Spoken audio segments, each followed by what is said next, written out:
Sahabat, tanggal 27 November 2024 mendatang, kita warga negara Indonesia, terkhususnya Sumatera Utara dan Kota Medan, akan melaksanakan pemilihan kepala daerah atau pilkada serentak. Sebagaimana diketahui, pilkada adalah sarana kedaulatan rakyat untuk memilih pemimpin daerah, yakni gubernur dan wakil gubernur, bupati dan wakil bupati, serta wali kota dan wakil wali kota. Terkait hal ini, saya yakin ada sebagian umat Kristen yang bersikap ambivalen terhadap pilkada, di mana mereka berpikir bahwasanya politik dan iman tidak dapat dicampur adukan. Bila kita cermati surat Rasul Paulus kepada jemaat di Roma sebagaimana yang tertulis di Roma 14 ayat 17, telah sangat jelas dan tegas menyiratkan bahwa kita selaku pengikut Kristus layak untuk mengambil bagian dalam penyelenggaraan pemerintahan. Lalu apa yang mesti dilakukan umat Kristen pada saat pilkada dilaksanakan? Sahabat, Alkitab sebagai pegangan hidup kita memiliki kebenaran yang absolut. Ada banyak fakta dan realitas untuk dipakai sebagai kerangka berpikir karena merupakan pewahyuan ilahi.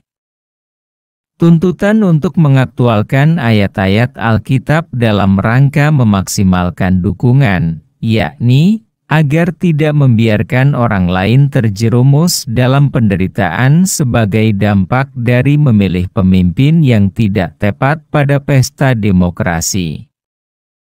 Artinya, aktualisasi demi gereja dan tanah air, atau pro ecclesia et patria, penjabarannya diwujudkan dengan menjunjung tinggi negara, di samping mengutamakan gereja.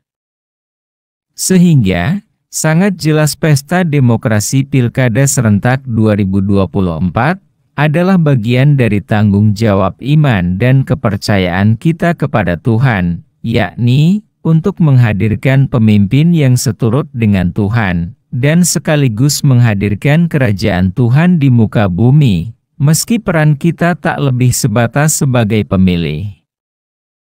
Sahabat, kita selaku pemilih harus juga menjamin bahwa pemimpin yang kita coblos di surat suara adalah sosok insan yang terbaik untuk Tuhan dan Ibu Pertiwi, atau pro Deo et Patria. Opsinya, kita pun merupakan pejuang kebaikan bersama, atau bonum communae. Selain itu, pencermatan atas potensi diri para kandidat dalam memajukan kesejahteraan jutaan penduduk di Sumut, utamanya di Kota Medan, harus jelas terverifikasi dari rekam jejaknya. Kitab Keluaran 18 ayat 21 telah sangat jelas dan tegas memberi tuntunan kepada kita, agar senantiasa berpartisipasi untuk memilih calon-calon pemimpin kepala daerah yang memihak kehidupan dan menjamin terwujudnya welfare state.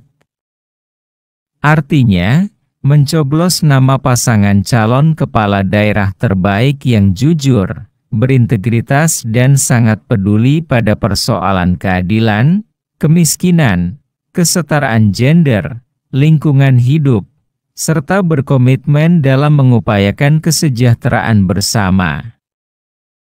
Kita, sebagai orang percaya kepada Yesus Kristus, memainkan peran strategis dalam proses demokrasi, dan ikut bersama bangsa bergotong royong menyukseskan demokrasi dalam upaya mendukung kehadiran perubahan sosial yang makin baik di tengah-tengah masyarakat. Memang, dalam hal menghadirkan perubahan sosial, sangat menuntut adanya kecermatan umat Kristen. Sebab, tidak semua umat memiliki kecakapan atas hal itu. Apalagi, mereka yang pernah mengalami trauma dengan penyelenggaraan pemerintahan kepala daerah sebelumnya. Mengingat suara umat sangat berharga di dalam Pilkada 2024, Para pengamat politik pun bersuara agar organisasi gereja melalui pemimpin spiritual bersedia membuka diri dalam mengakomodasi suara umat untuk saling merangkul dalam menjalankan tugasnya pada pilkada. Sehingga mekanisme kontrak kita dengan penguasa dalam siklus 5 tahunan, yakni terpilihnya pemimpin demokratis yang konstitusional untuk menjalankan roda pemerintahan di daerah. Tak dapat dipungkiri, saya menengarai rentannya pilkada ini terhadap money politics yang sangat mencederai pesta demokrasi. Dan, gereja pun ikut juga terkena imbasnya. Apalagi pilkada serentak 2024 nanti akan dilaksanakan pada bulan November, di mana ketika kalender kerja gereja-gereja sedang sibuk, misalnya pesta pembangunan, pesta gotilon, dan persiapan-persiapan terkait perayaan Natal kategorial. Jadi, jangan heran bila para pelayan gereja akan menghubungi dan datang kepada para calon kepala daerah dengan berkas proyek-proyek proposal untuk menopang pembiayaan kalender kerja gereja, atau sebaliknya para calon mendatangi gereja dimaksud.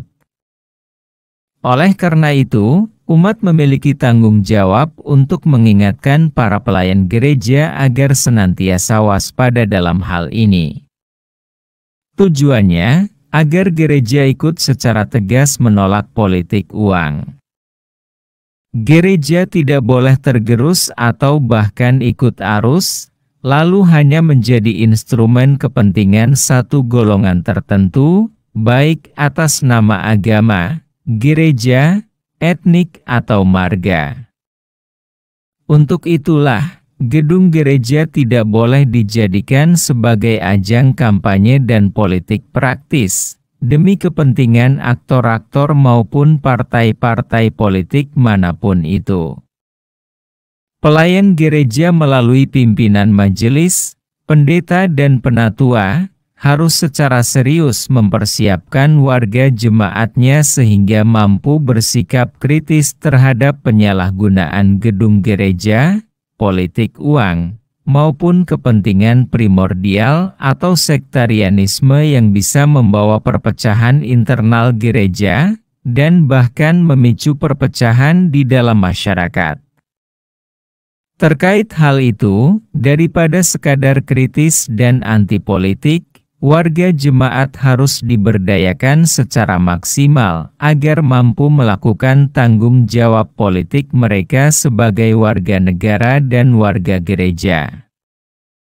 Kita juga harus memaknai bahwa keikutsertaan pasangan calon kepala daerah dalam Pilkada serentak 2024 ini adalah sebagai wujud keterpanggilan untuk membangun bangsa dan negara ke arah yang lebih baik.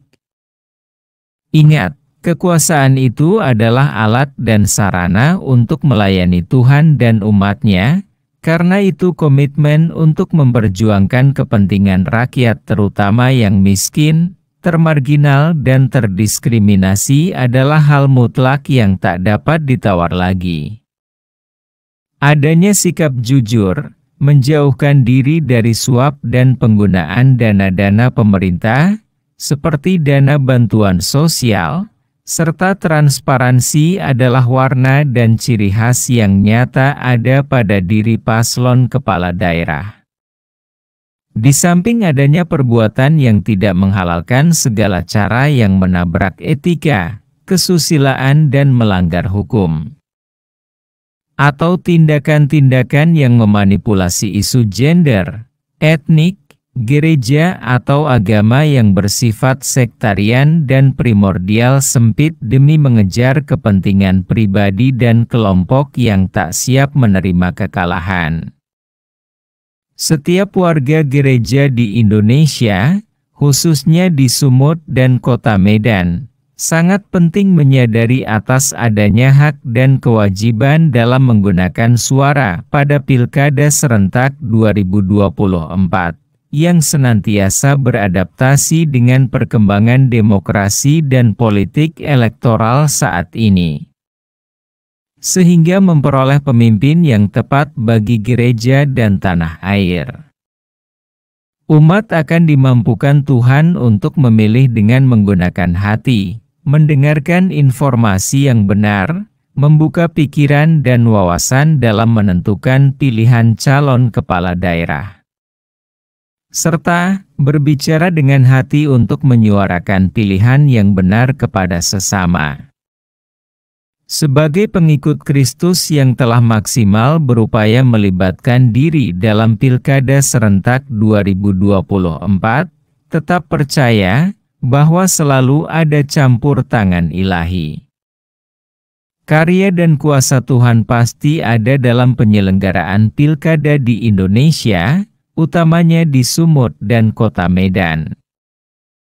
Ingat, apapun posisi umat Kristen pada Pilkada serentak 2024, harus berlandaskan pengutamaan hati dalam menjunjung martabat manusia, dalam rangka mewujudkan kesejahteraan bersama bagi negara dan utamanya gereja. Pada akhirnya nanti pemimpin yang terpilih melalui Pilkada 2024, dapat melindungi hak-hak orang Kristen untuk menyembah Allah dan mengabarkan Injil. Sebagai orang Kristen, kita harus berjuang dan mengikuti perintah yang diberikan kepada kita untuk ikut memenuhi tugas kewarganegaraan, sebagaimana yang tertulis di Matius 22 ayat 21. Sekian, dan terima kasih. Salam dari Hasudungan Silaen di Kota Medan. Shalom, mejuah-juah, Yahoo, dan Horas Hubat Tahaganupan.